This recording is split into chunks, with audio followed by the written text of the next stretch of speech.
Do this now and watch God align your life in 5 minutes. Most people believe their lives are out of alignment because they lack something important.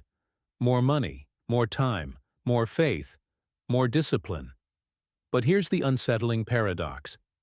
It's rarely about adding something. It's about interrupting a small internal error that's been occurring on autopilot.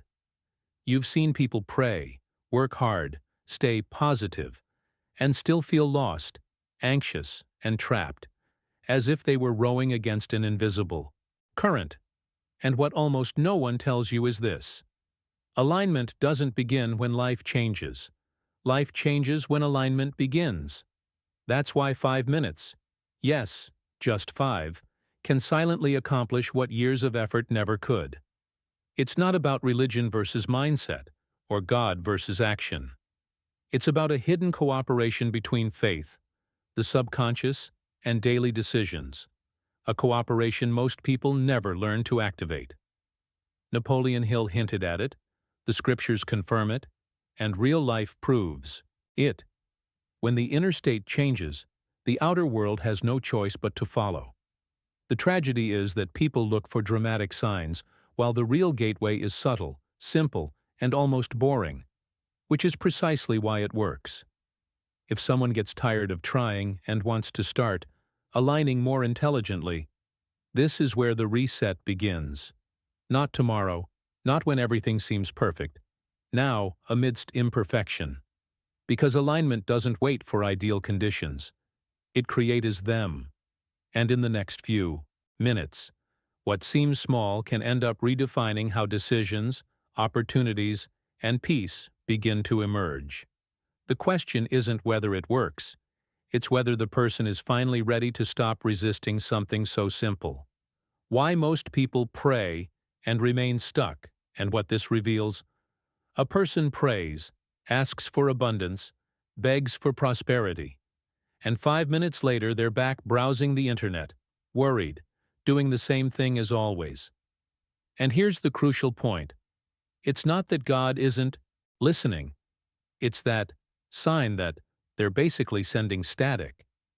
They say, "I believe," but their chest is tight. Their mind screams, "What if it doesn't work?" And their subconscious only hears that. Fear. It's like trying to call someone with only one bar of signal in the middle of nowhere. You can't blame the person on the other end of the line. Therefore, the problem isn't the prayer itself. It's the hidden program running beneath it. And that's where alignment begins. Napoleon Hill would have called this a broken antenna moment, because the dominant emotion always wins, no matter how beautiful the words sound.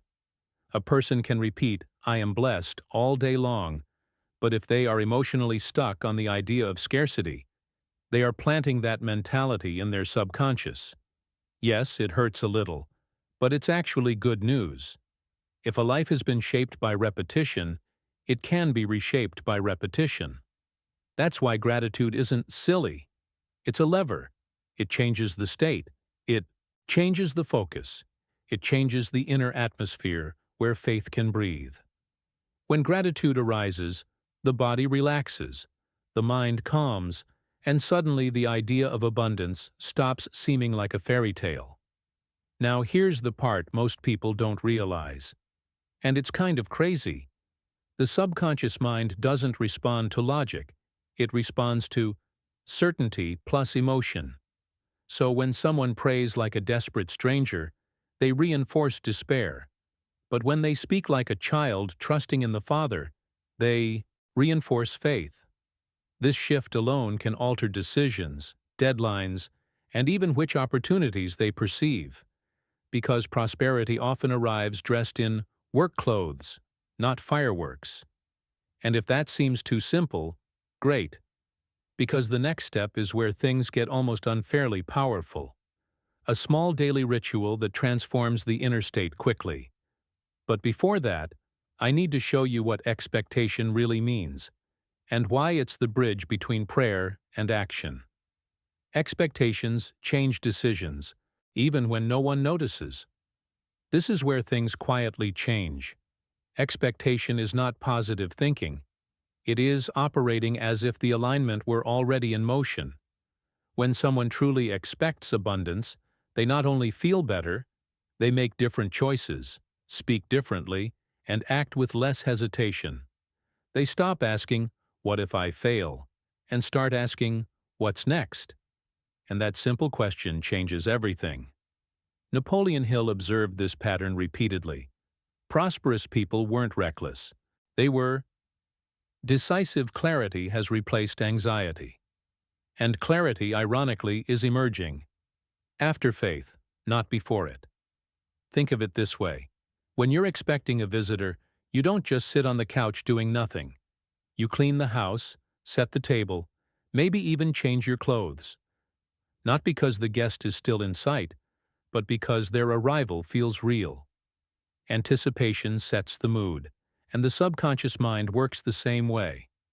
When anticipation is active, opportunities don't magically appear.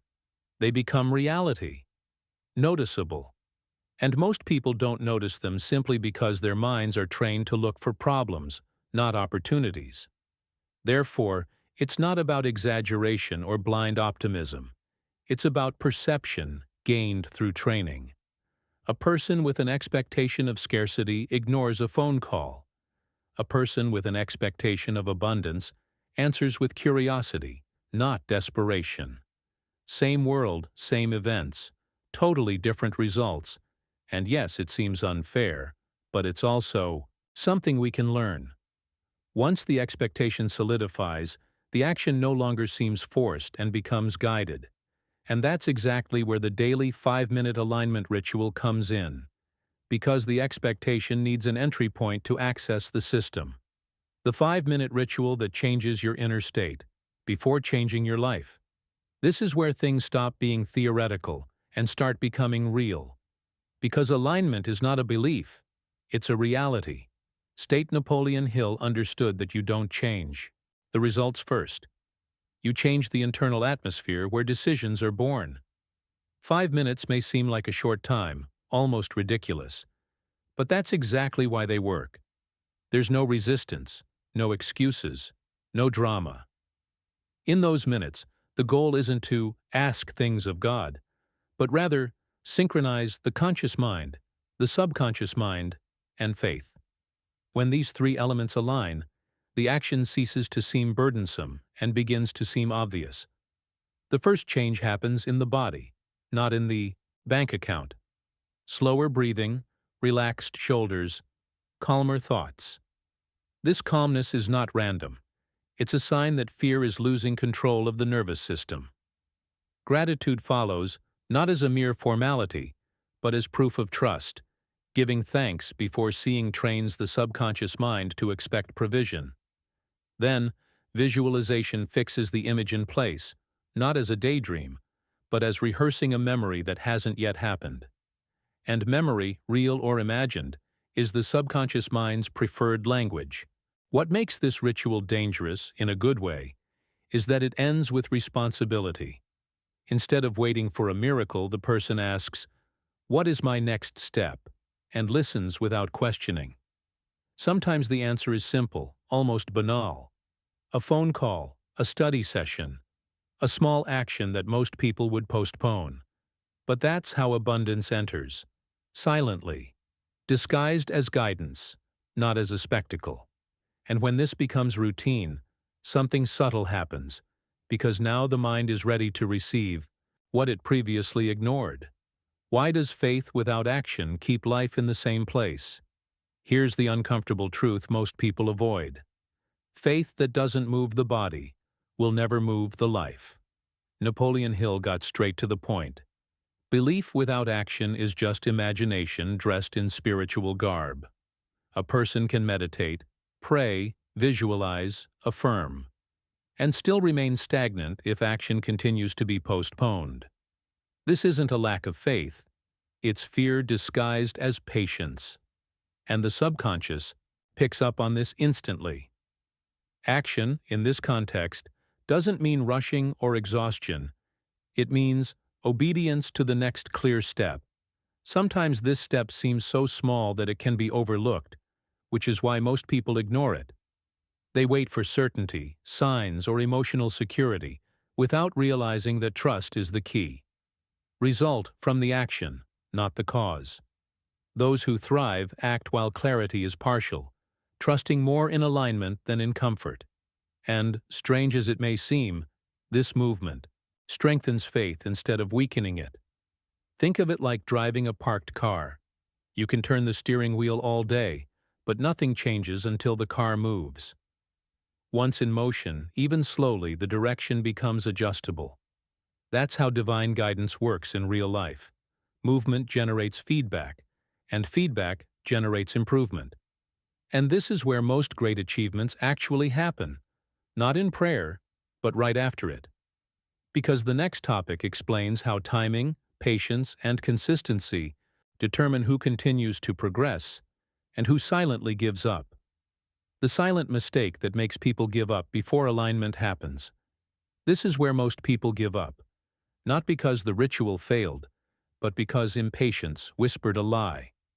They do everything right for a few days, maybe a week, and when the results don't appear immediately, doubt creeps back in. Napoleon Hill warned about exactly this moment. The seed is planted, but the person keeps digging it up to check if it's working. And each time they do this, they restart the process unsuccessfully. It is consistency, not intensity, that teaches the subconscious mind what is real. Here's the paradox. Alignment begins internally long before life changes externally. Opportunities change silently. Conversations seem different. Ideas arise out of nowhere. But because there's no great fanfare, people dismiss them. They expect abundance to arrive in a resounding, rapid, and cinematic way, when, in reality, it usually knocks, gently. The winners are those who remain faithful during the invisible phase. They keep acting aligned even when nothing seems to have changed yet. That's why patience isn't passive. It's disciplined expectation. It's waking up, doing the 5-minute ritual, taking the next step, and trusting in the right timing, without drama. Each repetition strengthens the new identity that forms beneath old habits. And identity always precedes income, relationships, and peace. Because once inner alignment stabilizes, the external world has no choice but to reorganize itself. And that leads directly to the ultimate change that most people never master. When abundance begins to flow, and why giving keeps the flow going, here's the twist most people don't foresee. Abundance doesn't remain where fear still resides. When things finally start to look up, a new opportunity, extra money, clarity, the instinct is to cling to something that doesn't need to be done. But Napoleon Hill realized something counterintuitive. Those who continued to prosper were the ones who circulated what has arrived. Not recklessly, not to show off, but confidently, because transmitting that confidence to the subconscious is what we do. It says, there's much more where that came from. Giving isn't about religion or obligation. It's about identity. A person who consistently gives acts from a place of abundance, even before feeling that abundance is complete. It can be time, knowledge, encouragement, support, not just money. And each act of giving silently reinforces a powerful belief. I'm not just surviving, I'm participating. This belief alone changes one's attitude, decisions, and long-term outcomes. What's fascinating is how this closes the cycle. The ritual aligns the mind, the action moves the body, patience stabilizes identity, and giving sets the system in motion. At that point, prosperity ceases to be a goal and becomes a reality. Byproduct life seems less forced, less desperate, more cooperative. And from here, everything changes, because the person is no longer seeking alignment. They are living from it. The identity that sustains everything. Why some never return to their former level.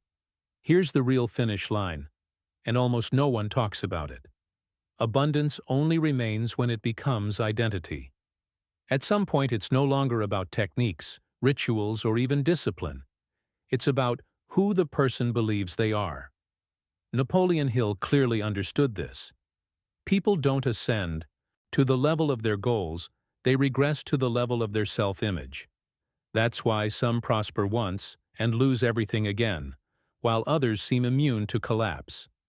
They stopped seeing abundance as something external and began to see themselves as the source. When identity shifts, choices become automatic. An aligned person doesn't need motivation to act, courage to decide, or reminders to stay consistent. That's simply how they function now.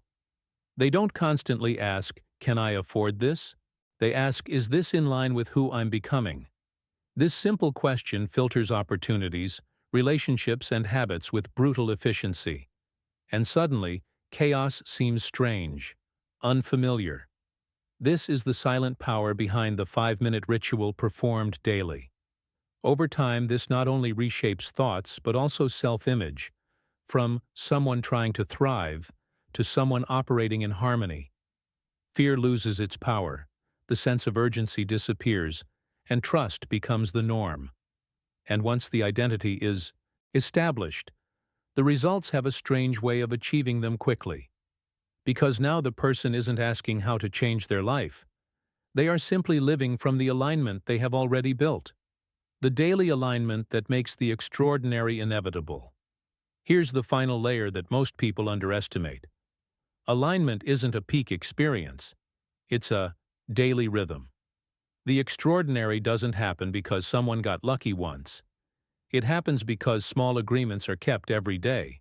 Napoleon Hill understood that momentum feeds on routine. When the mind knows what to expect, resistance decreases. That's why 5 minutes, done daily, are better than an hour done occasionally. Consistency teaches the subconscious mind which reality it should protect. When alignment becomes routine, life ceases to feel like a struggle. Decisions seem clearer, distractions lose their power, and procrastination sounds almost childish. The person is no longer imposing discipline. They are honoring a pact with themselves and with God. And this pact intensifies. Clarity begets more clarity. Courage begets more courage. Before they know it, the old life seems distant, like a closed chapter. What is powerful here is the effect of inevitability. When identity, action, patience, and circulation are integrated into a daily cycle, results inevitably appear. Not always fast, not always dramatic, but precise, aligned, and sustainable. It is at this moment that abundance ceases to be sought and begins to be serenely expected. And now, everything is in its place, which paves the way to reshape the entire journey from the beginning. The moment of silent choice, because now it's different. Here is the silent crossroads that no one announces. Every true transformation requires a decision that no one applauds. It's not about a public promise, nor motivation, nor exaggeration, simply a personal choice to stop living on autopilot. Napoleon Hill understood this profoundly. Destiny changes when a decision becomes reality, non-negotiable. It's not, "I'll try." It's not, "Let's see," but rather, "This is how I am now," even if nothing changes tomorrow. It is in this internal agreement that alignment is truly consolidated. Most people wait for proof before committing, but the proof only appears later, after commitment. That's the paradox that defines who moves forward and who remains trapped in this vicious cycle. The aligned person doesn't need external confirmation. Internal coherence is enough. They wake up, maintain the ritual, take the next step, and repeat, calmly, without drama. And this calmness is the sign that fear no longer dominates the system. At this point, life ceases to seem random. Victories make sense, defeats teach, and timing seems guided instead of cruel. The person is no longer searching for miracles, they are cooperating with a process. And cooperation always triumphs over force. Therefore, from here on, everything you've heard ceases to be information and becomes a lived experience. Now the choice is yours. Right now, there's no lack of knowledge, just a decision to be made. Everything you've heard points to one truth. Alignment isn't mysterious, it's intentional. 5 minutes a day won't impress outsiders, but it will completely transform how you think, decide, and act. And here's the provocative question most people avoid. If 5 minutes can change your direction, why continue living in conflict with it? What are you really protecting by remaining in the same situation?